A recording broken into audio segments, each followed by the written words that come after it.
खसुगाव थानाय फरेस्ट हाइवेआव गोदानै लुफुंजानाय मोनब्रै कटेजखौ दिनै बिटिआरनि मावफुं सोद्रोमा रनजित बसुमतारिया बेखेवनानै होबाय। रायमना हाग्रामाया माहारियारि पार्क जानायनि उननिफ्रायनो रायमना माहारियारि पार्कनि जौगानायनि थाखाय प्रमद बर' दैदेननाय बिटिआर सरकारा गोबां खामानि मावगासिनो दं। बेबायदिनो खसुगावआव थानाय ब्रिटिश आमोलाव लुफुंजानाय गंसे फरेस्ट बांलाखौ बानाय फाहामफिननायजों लोगोसे गोदानै गंब्रै कटेज न'फोर लुफुंनायखौ दिनै बिटिआरनि मावफुं सोद्रोमा रनजित बसुमतारिया बेखेवनानै होयो। बिथांजों लोगोसे बे हाबाफारियाव मावफुं सोद्रोमा उकिल मुसाहारि, गसाइगाव विधानसभा बियाबनि एमएलए जिरन बसुमतारि बिथांमोनाबो बाहागो लायो। मख'नो गोनांदि बे फरेस्ट बांलाखौ बानाय फाहामफिननाय आरो गोदानै मोनब्रै कटेज न'फोरखौ बिटिआर सोरखारनि मददजों गासै 3,29 लाख रांजों लुफुंनाय जादों।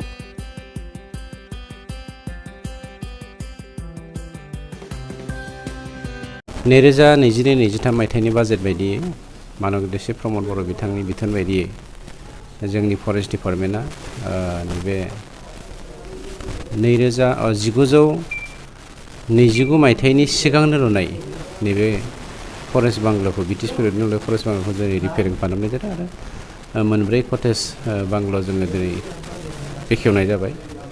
गतिके बियो गासै 3,22 लाखनिमोन। खामानिखौ मावफुंनो हानानै गोजोननाय मोन्दों। मानोना नैबे हालामाव टुरिस्टफोर फैब्ला थानो थाखाय जोंहा नेसनेल पार्कआव खुब गोनांथि जादोंमोन। बेखौ लुफुंनो हानानै दिनै जोंनि सरकारनि मोनसे हाबाफारि जाफुंसारनाय हाबाफारि होननानै जों बुंनो हागोन।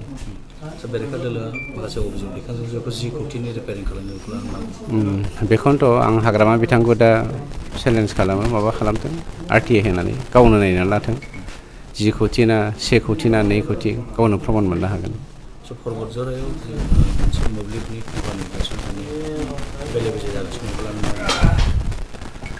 जोंनि जा पावार प्रजेक्ट टार्मेल पावार प्रजेक्ट बियो जोंनि हालामनि जौगाफु लेखा गोरों बेकार सेंग्रा सिख्लाफोरखौ सुरक्षा होनायनि थाखाय बा एमप्लयमेन्ट होनायनि थांखिजों जों बे हाबाफारिखौ लादों। बेनि अनगायैबो जोंहा रेभिनिउ जेनेरेट जागोन बेवहाय गोबांनो।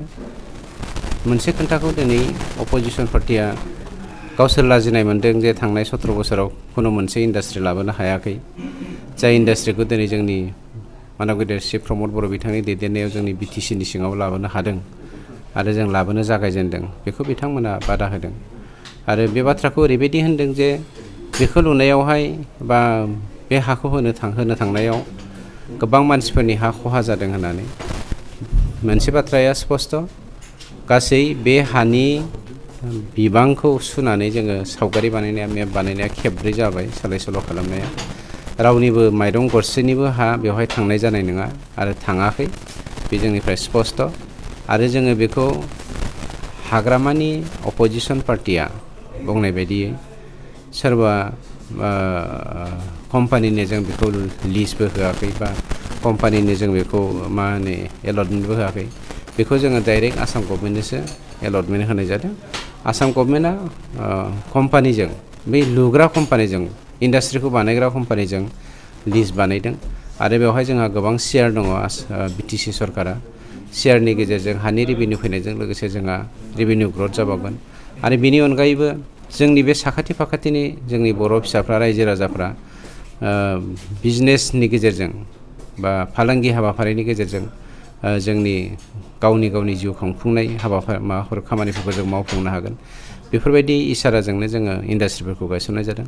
आरो पर्बतझराया खोब लाखि, पर्बतझरा बायदि गोग्लैसोनाय हालामाव जोङो मोननै इन्डास्ट्रि अलरेडि गायसननानै थांगासिनो दङ। मोनसेया कच फेक्टरि आरो गुबुन मोनसेया बे thermal power project. Actually president defence बर'खौ पर्बतझरनि सायाव जेबो बुङाखै, बिथाङा दालाल होननानै माखासे बिपिएफनि दैदेनगिरिफ्रा गावसोरनो दालालखाय बिदि बुंदों।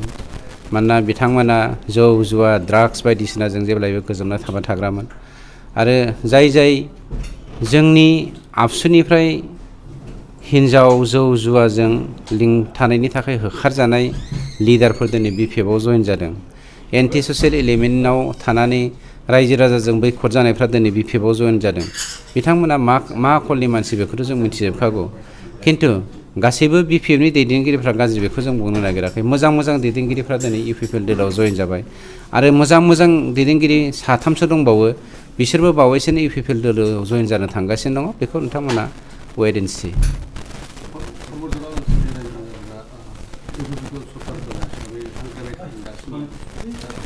जोङो बिथांमोननि रिप्रेजेन्टेटिभजों अलरेडि खेबनैलानि साराव सावरायबाय आं नोंथांमोननि मिडियानि गेजेरजों बिथांमोनखौ बुङो जोंनि दरजाया खुला जों सावरायनो नागिरगासिनो दङ आरो खोब सम्भब गाबोन नङाबा समफोर बेनि गाबोनथ' जों हास्लाबनाय नंला गुबुन मोनसे प्रग्राम दङ समफोराव लागै जोङो मोनसे सावरायनायनि बेबस्था खालामनो नागिरदों बेखौ जोङो फरवार्ड जेरावनो थांनानै सावरायगोन नायनि जों बेखौ प्रजेक्टखौ लाबाय गतिके बिथांमोना सावरायाखै होनदों जों सावरायगोन खिन्थु बेफोरबायदि नङा जे जों सोरबा BPFनि दालालिफोरजों सावरायगोन